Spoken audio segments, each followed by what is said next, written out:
And Alabama will decide whether to put the Ten Commandments back into schools and into state buildings. You'll see the proposed amendment to the state constitution on the ballot November 6th.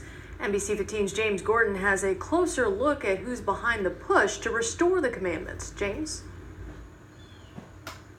Well, Andrea, first of all, taking for example a school, if this amendment does pass, a school or a teacher could display the Ten Commandments as long as it's part of a bigger display with historical or educational purposes. So, what's wrong with that? Well, it depends on who you ask.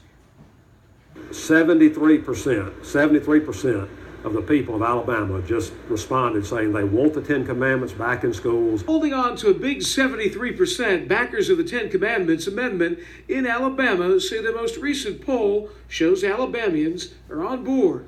I'm already getting calls from other states saying, how do we do this? How do we do this? Orange Beach businessman and political activist Dean Young wrote the first draft of the amendment 17 years ago and finally got it on the ballot this year.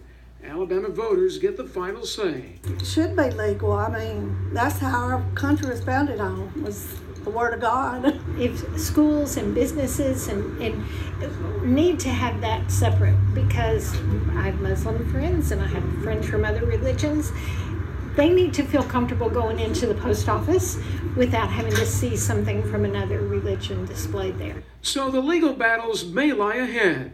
But this time, this amendment prohibits the use of tax dollars to fight over the display in court. So if a teacher or any other public employee or institution is sued, they are on their own. Well, I've already had Christian groups tell me they want to come in and their legal team wants to come in and do it and fight it for the teacher or the principal or whoever. This amendment comes 15 years after this Ten Commandments embodiment was removed from Alabama's Supreme Court building. Now Alabama is taking the lead again. And this time, thou shalt go to the polls to decide. We were founded on freedom of speech and freedom of religion, and I believe in both. The separation of church and state should stay as it is. Well, it looks like another reason to go to the polls, no matter what side you're on.